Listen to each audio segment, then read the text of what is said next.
ভারতে যদি কখনো রাহুল গান্ধী ক্ষমতায় আসে বা ধরুন তরুণ প্রজন্মের মধ্যে কেউ কথার কথা ধ্রুব রাঠির মতো কেউ প্রধানমন্ত্রী হয়, তখন কি মুসলিমদের উপর এগুলো থেমে যাবে? একটা জিনিস দেখুন, পাকিস্তান ও আজকের বাংলাদেশের ভারত থেকে আলাদা হওয়ার অন্যতম ক্রেডিট আল্লামা ইকবাল ও মোহাম্মদ আলী জিন্নাহর মতো লোকদের। তারা ৮০ বছর আগে বুঝেছিল আজাদি ছাড়া ভারতে মুসলমানদের পরিণতি কি হতে পারে। এখন ধ্রুব রাঠির মতো সেকুলার লোকদের কথা ভাবুন, যারা ভারতের রাষ্ট্র সিস্টেমের অনেক সমালোচনা করে থাকে, মাঝে মাঝে মুসলমানদের ব্যাপারেও দুই একটা কথা বলে, কিন্তু তারাও কোনোভাবে মুসলমানদের ভালো দেখবে না। এই যে দেখুন ভিডিওটাতে সে কি বলছে। अब इस पार्टीशन को रोकने के लिए क्या किया जा सकता था? मेरी राय में 3 सिनेरियोज हैं जिनमें पार्टीशन को होने से रोका जा सकता था। মানে পাকিস্তান, বাংলাদেশ এই দেশগুলো যদি 47এই ভারতের অংশ হতো, তাহলে তাদেরকে কি কি প্ল্যান করতে হতো?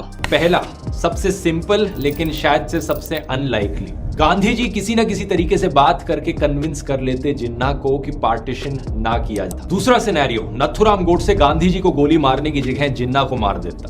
নথুরাম গডসে গান্ধীকে না ধরে জিন্নাকে ধরতো। लेकिन तीसरा सिनेरियो सबसे शोर शॉट सिनेरियो है मेरी राय में, जो सही मायनों में पार्टीशन को रोक सकता। जिन्ना जब डायरेक्ट एक्शन की अनाउंसमेंट करते तो पुलिस उन्हें अरेस्ट कर लेती, जेल में डाल। জিন্নাকে জেলে ভরিয়ে তারপর দেশ ভাগ করতে হতো, আর আমরা এখনো পরাধীন থাকতাম। আমাদের বাংলাদেশেরও ঠিক এদের মতো পরিণতি বরণ করতে হতো। তো দেখেছেন, ইন্ডিয়ানদের এই সাইকোলজিটা আপনাদের বুঝতে হবে। সেখানে সেকুলার বলে আসলে কেউ নেই, রাষ্ট্রের প্রশ্নে তারা সবাই এক।